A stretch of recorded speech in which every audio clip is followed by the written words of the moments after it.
The U.S. economy is heading for a recession, may already be in one. You never know you're in a recession until it already started. And you look back and say, oh, gee, interest rates are peak, stock market's coming down, unemployment's going up, initial claims are going up, et cetera. You can look at all that data, and there's a lot more besides, and say it doesn't look good. But then it's like, oh, gee, it's actually a lot worse than we thought. We've been in the recession since, let's say, October 2023. But whether we're in one right now, which we may be, or we're in one soon, which is highly likely, you're going to roll into 2024 and all this electoral politics that we just discussed in a recession, possibly a bad one, and maybe what I call stage two of the banking panic. Don't forget good old Silicon Valley Bank and First Republic and Credit Suisse failed, 1877, I believe, one of the biggest, oldest banks in the world failed. You got the shotgun wedding with UBS. So everyone's like, oh, well, thank goodness the banking crisis is over. It's not over. It's at halftime. Everyone's in the locker room, but they're going to come out and play a second half. There's going to be stage two of that banking crisis. A financial crisis is not the same as a recession. But what if we had both? Look at California. I mean, President Xi of China came to California for a summit. What did they do? They had to go out and physically remove all these homeless people and hobos and bums and drug addicts, clean up the needles, tear down the tents. They then got public sanitation into power wash the sidewalks.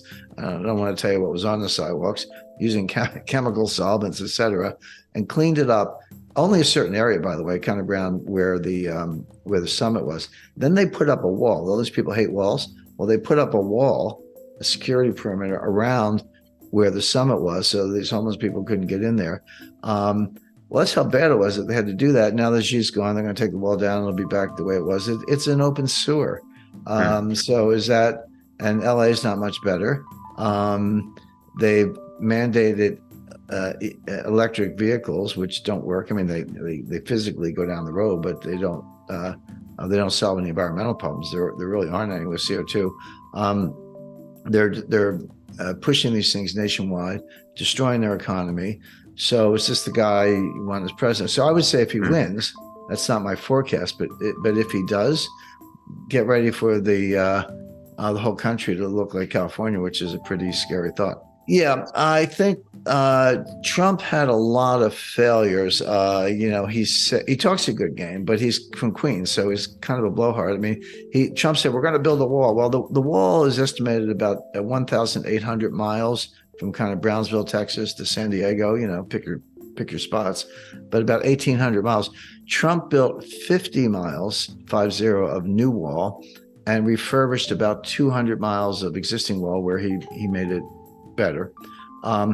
So where I come from, if your goal is 1,800 miles and you did 250 miles, you failed. Now he'll blame Nancy Pelosi and all that, but you think if Nancy Pelosi were president, she would have let anybody stand in her way? I mean, Trump doesn't have the cojones to actually do so. He talks a good game. I agree. If you gave me 10 Trump policies, I would probably agree with 9 of them, maybe all 10. My problem with Trump is that he doesn't actually do anything. And people say, Christopher Wray, head of the FBI goon squad, smashing down doors. It looks like a neo-fascist. I agree with that. Who appointed Christopher Wray? It was Donald Trump. The U.S. attorney in Delaware is giving Hunter Biden a sweetheart deal. Yeah, that's true. Who appointed that U.S. attorney? Donald Trump. In other words, Trump doesn't know anything about the appointments process. He doesn't really understand how his own government works. I'll give him points on foreign policy. We did not have any new wars under Trump. I think it's a major accomplishment. He did open doors to North Korea. Look at North Korea today. They're in bed with the Russians, supplying them weapons, but that was not true under Trump. There was no major war in the Middle East under Trump, et cetera. So I'll give Trump very good marks on foreign policy. He says stuff, he means it. People take him seriously. And of course, the president has a much freer hand in foreign policy under the Constitution, and historically. It's in domestic policy, things like the budget and the wall, and a lot else, where Trump says we're going to stop social media from censoring. He didn't. The censorship of social media right through the election, and certainly amplified in the Biden administration, is worse than ever. They've trashed the First Amendment. So the question is, has Trump learned anything? And what I see, he is relying on a couple think tanks to help him with the appointments process. He's awful at it. No one's worse, in my experience. There's something called the Plum Book. You can buy it from the government printing office. I'm sure it's available online. The Plum Book is a list of, it's at least 3,000, but maybe much higher, maybe 5,000 or more government jobs, important government jobs, where the president can just pick anyone he wants. It's not the civil service. Basically, the president has appointment power. Sometimes Senate confirmation is required, but not all of them. And what you're supposed to do, and what Obama did in 2008 with help from Valerie Jarrett and a lot of other people behind the curtain, they filled in every one of those blanks, thousands of jobs. They said, this person's getting this. And it's not just cabinet level, it's deputy secretary, assistant secretary, deputy assistant secretary, heads of agencies, SEC, EPA, FTC, et cetera. They had them all figured out with loyalists. And then Trump was clueless, didn't understand what I just described, didn't have that list. Trump made Chris Christie the head of his transition. Jared Kushner put Chris Christie put Jared Kushner's father in jail. Do you think there's any love lost between Christie and the Trump family? So why would you pick Christie as your transition advisor when Jared Kushner hates his guts, and probably vice versa? Another dumb move by Trump.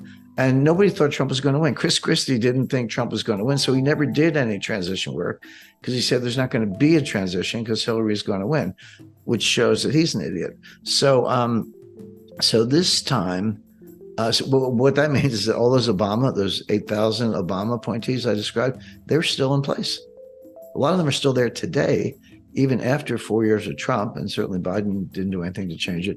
They were there the whole time. They are the deep state, and the Russia hoax, and the Mueller report, and the Inspector General, all this stuff we heard about for 4 years. Nothing happened because the deep state made sure it didn't.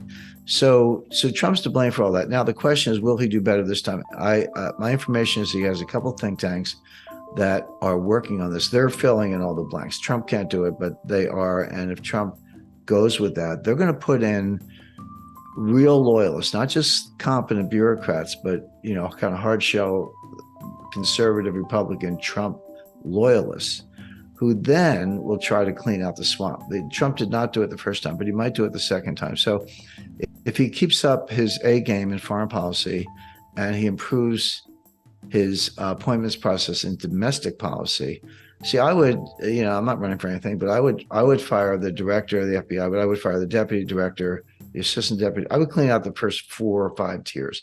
You're all fired. Just day one, you're all fired. And, get some temps in there, or maybe bring the agency to a halt temporarily, and then get some good people in who are going to, uphold justice and apply justice equally and stop weaponizing the DOJ. Let's see. So I guess I think Trump would be good on foreign policy. He's pretty good in economic policy. Some talk that he'll bring back Steve Mnuchin as Secretary of the Treasury. I think Mnuchin did a good job. Wall Street has a lot of confidence in him. So it could be a lot better than the Trump first term.